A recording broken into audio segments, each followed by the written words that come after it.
In the spring of 1945, deep in the jungles of Burma, a small Allied defensive position was expected to do one thing above all else: slow the enemy. The Japanese army, though increasingly isolated and undersupplied, remained aggressive, disciplined, and willing to launch night assaults against entrenched positions. In the hills near Tongdao, Japanese forces prepared for exactly such an attack. What they did not expect was that one section of the defensive line would be held almost entirely by a single teenage soldier. That soldier was Lachhiman Gurung, a 19-year-old rifleman serving with the British Indian Army's Gurkha rifles. Barely out of adolescence, Gurung occupied a forward position exposed on a narrow ridge overlooking likely Japanese approach routes. His post was vulnerable by design. It was intended to absorb the first shock of an assault and buy time for the rest of the platoon to respond. In most cases, such a position would be overrun quickly once attacked in force. Gurung understood this. So did his commanders. The Japanese attack began under cover of darkness. Moving silently through jungle and broken ground, enemy troops advanced toward the ridge, closing to grenade range before being detected. When the first grenades landed inside Gurung's trench, the situation deteriorated instantly. Two of them exploded at close range, killing or incapacitating the other soldiers in the position. In a matter of seconds, Gurung was left alone, wounded, partially deafened, and facing an assault that was only beginning. From the Japanese perspective, this was the moment a defensive position should collapse. Grenades had done their work. Resistance should have ceased. Instead, rifle fire erupted from the trench. Gurung, despite severe injuries, remained at his post. One of the grenades had torn open his arm. Another had shattered his hand. He used his teeth to pull pins from additional grenades and threw them back at the advancing attackers. Each explosion bought him seconds. Each second mattered. Japanese troops attempted to rush the position repeatedly, believing that any resistance must be minimal. Each time, Gurung met them with accurate rifle fire. He shifted positions within the trench, reloaded one-handed, and continued firing until attackers fell back. To the men advancing toward him, the position appeared defended by multiple soldiers. In reality, it was held by one teenager refusing to abandon his post. As the night wore on, the assault intensified. Japanese troops regrouped and attacked again, this time in greater numbers. Gurung, bleeding heavily and losing strength, did not withdraw. His orders were clear. Hold the position. Delay the enemy. Do not fall back unless ordered. Those orders were not framed with survival in mind. They were framed with time in mind. Gurung followed them exactly. From a tactical standpoint, what happened next should not have been possible. Alone, wounded, and nearly out of ammunition, Gurung continued to repel attacks that should have overwhelmed him. Each failed Japanese charge increased confusion among the attackers. They could not understand how a single trench continued to produce such sustained resistance. Their momentum stalled. The assault slowed. Time was lost. For the rest of the platoon further along the ridge, the sounds of sustained fighting coming from Gurung's position were both baffling and crucial. They signaled that the enemy advance had been checked. Reinforcements were able to prepare. Defensive fire was brought to bear on Japanese movement routes. What had begun as a likely breakthrough turned into a stalled assault. For Lachhiman Gurung, none of this was visible. He fought in darkness, pain, and isolation, focused only on the immediate threat in front of him. He did not know how long he had been fighting. He did not know how many attackers he had repelled. He only knew that leaving the trench meant the enemy would break through. By dawn, the assault finally ceased. The Japanese withdrew, leaving behind casualties and unanswered questions. When Gurung was found, he was barely conscious, his wounds severe, his rifle still in position. He had held the line alone through the night. This was not a symbolic stand or a dramatic last stand meant for legend. It was a tactical action carried out under orders by a teenage soldier who refused to yield ground. What happened on that ridge in Burma would soon be recognized as one of the most extraordinary individual defensive actions of the entire war. The Japanese assault that night followed a pattern refined through years of jungle warfare. Small units advanced silently, using darkness, terrain, and close-range shock to overwhelm isolated positions before defenders could coordinate a response. Grenades were the primary opening weapon.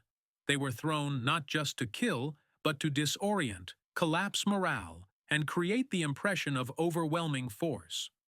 Against most forward trenches, this tactic worked.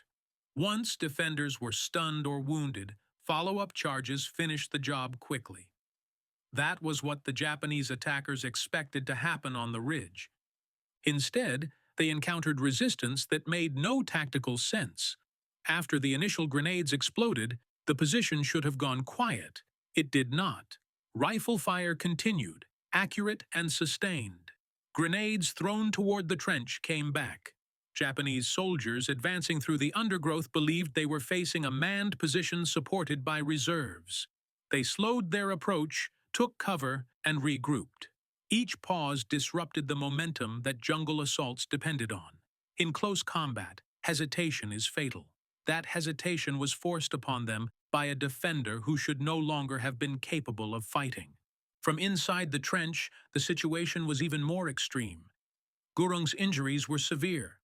One arm was nearly severed, his body peppered with shrapnel, his hearing damaged by repeated explosions. Blood loss was constant. Reloading a rifle under those conditions required extraordinary effort, yet he adapted. He braced the rifle against the trench wall, fired deliberately, and conserved ammunition. Grenades were used sparingly and returned immediately when possible. Every action was focused on maintaining the illusion of a fully manned position. The Japanese attackers attempted to adjust.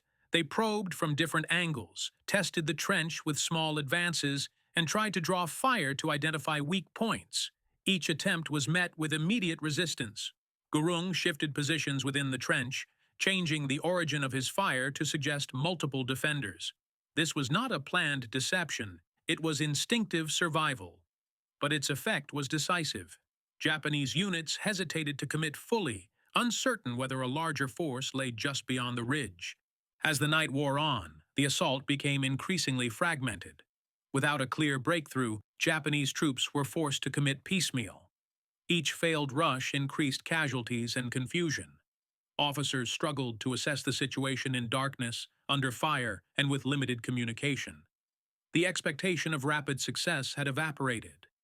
Instead of overrunning the ridge and pushing deeper into Allied lines, they found themselves pinned by a position that refused to fall. Meanwhile, Gurung's condition worsened. Pain was constant. Movement was limited. At several points, consciousness faded. Each time, he forced himself back to alertness by focusing on immediate threats. Retreat was not considered. His orders were explicit, but more importantly, withdrawal would have exposed the rest of the platoon. In jungle warfare, gaps are fatal. Gurung understood that instinctively. Holding the trench meant holding the line. By the early hours of the morning, the Japanese assault had lost coherence. Attacks became sporadic rather than coordinated. Fire slackened. The defenders elsewhere on the ridge began to sense that the pressure had eased. What had started as a concentrated night assault had been reduced to isolated skirmishes. Time, the most valuable resource in such engagements, had been taken from the attacker and given to the defender. When dawn approached, the Japanese withdrew. They left behind dead and wounded near the trench, evidence of how close the fighting had been. For the Japanese soldiers involved, the failure was baffling. A forward position that should have been eliminated in minutes had resisted for hours. They had encountered not a reinforced strongpoint, but a single soldier who refused to yield. For Gurung, the end of the assault did not bring relief. He remained in position until relieved, barely able to stand. Only then did the scale of his injuries become clear. What he had accomplished was not yet understood by those around him. It would take time for the full significance of that night to emerge. But tactically, the result was already evident. The Japanese assault had failed. The ridge had held, and a position that should have fallen at the first contact had instead absorbed and broke an entire attack. That outcome was not the result of superior numbers or firepower. It was the result of a single defender imposing delay where collapse had been expected. When dawn finally broke over the jungle-covered ridge, the battlefield revealed the aftermath of the night's fighting. The sounds of movement and gunfire had faded, replaced by an uneasy quiet broken only by distant shots and the calls of birds returning after hours of chaos. Allied soldiers cautiously moved forward to assess damage and locate survivors. What they found at the forward trench defied expectation.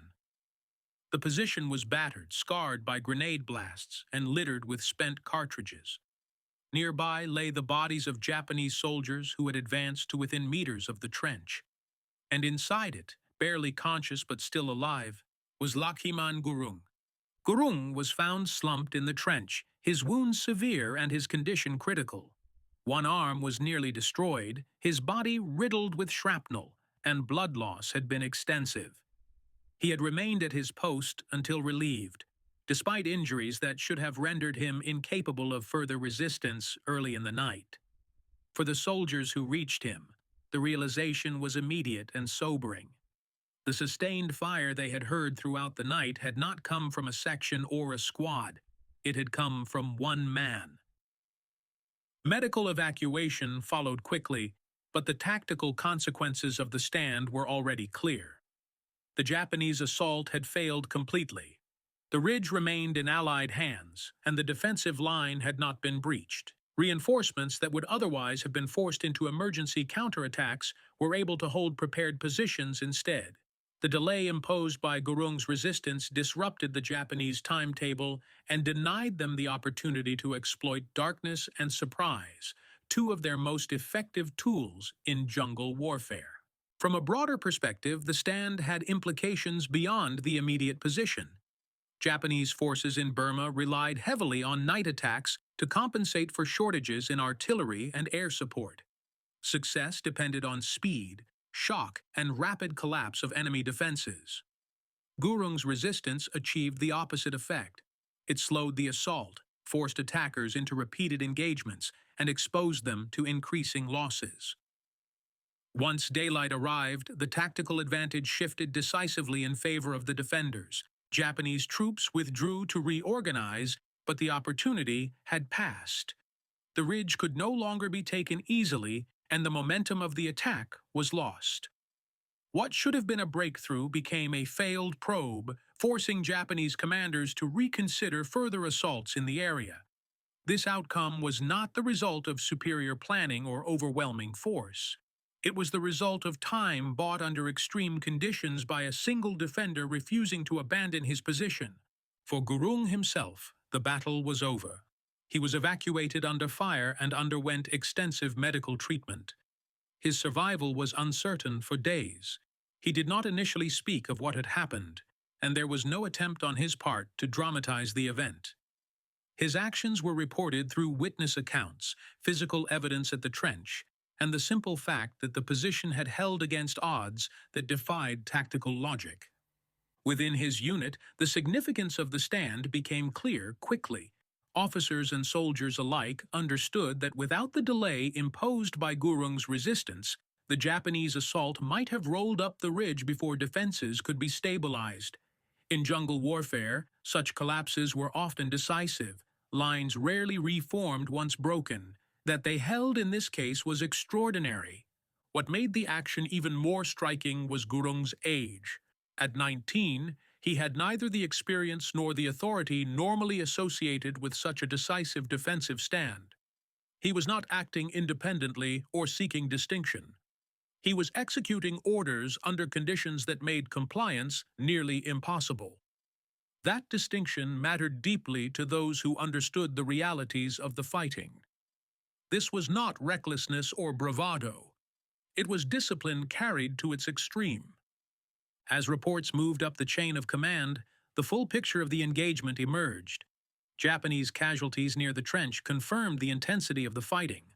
The length of the engagement explained the delay, and Gurung's condition confirmed the cost at which the position had been held. What had occurred on that ridge was not a symbolic moment or a legend in the making.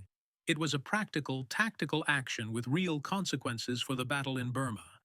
The night assault had been broken, the line had held, and the reason lay in a single forward trench that refused to fall when every expectation said it should. Lachhiman Gurung survived his wounds, though the injuries he sustained on the ridge in Burma were life-altering. His right arm was amputated, and his recovery was long and difficult. Only after his survival was assured did the full scope of his actions become widely known. Witness statements, battlefield reports, and physical evidence at the forward trench confirmed what had occurred during the night assault. Gurung had held his position alone for hours, repelling repeated attacks and preventing a breakthrough that could have unraveled the defensive line. In recognition of this action, he was awarded the Victoria Cross, the highest decoration for valor in the British and Commonwealth forces. The citation for the award was precise and restrained, reflecting the nature of the action itself. It emphasized Gurung's refusal to abandon his post despite grievous wounds, his continued engagement with the enemy after being left alone, and the decisive effect his resistance had on the battle. There was no embellishment. The facts were sufficient. His conduct was described not as extraordinary because of spectacle, but because it represented discipline and endurance, carried beyond what could reasonably be expected of a single soldier. From a military perspective, Gurung's stand illustrates a fundamental reality of jungle warfare. Small positions, when held stubbornly, can exert an influence far beyond their size. Japanese tactics relied on rapid collapse of forward defenses to exploit darkness and confusion. By denying that collapse, Gurung forced the enemy to fight on unfavorable terms. The delay he imposed shifted the balance of the engagement and demonstrated how time rather than territory often decides outcomes in such environments. The action also challenges assumptions about age and experience in combat effectiveness. Gurung was 19 years old, a factor that underscores the demands placed on soldiers in the Burma Campaign. His response was not shaped by ambition or desire for recognition. It was shaped by training, discipline, and a clear understanding of his role within the defense. That combination, under extreme conditions, proved decisive. In the years that followed, Gurung remained a symbol of quiet resolve rather than celebrated heroism. He returned to civilian life after the war and lived with the consequences of his injuries, rarely seeking attention for his actions. His story endured not because it was frequently retold, but because it represented a truth about war that is often overlooked. Battles are not always decided by sweeping maneuvers or overwhelming force. Sometimes they turn on a single position held by a single individual under conditions that allow no margin for error. The Japanese assault in Burma failed that night, not because of miscalculation or lack of courage, but because it encountered resistance where collapse was expected. Gurung's stand did not change the course of the war, but it changed the outcome of a battle, and in doing so, preserved lives and prevented further fighting along that ridge. This is why the story of Lachhiman Gurung endures. Not as a legend shaped by distance, but as a documented example of how discipline, endurance, and refusal to yield can impose decisive limits on an enemy's plans. In a war defined by vast movements and immense casualties, his stand remains a reminder that individual actions, under the right conditions, can still matter.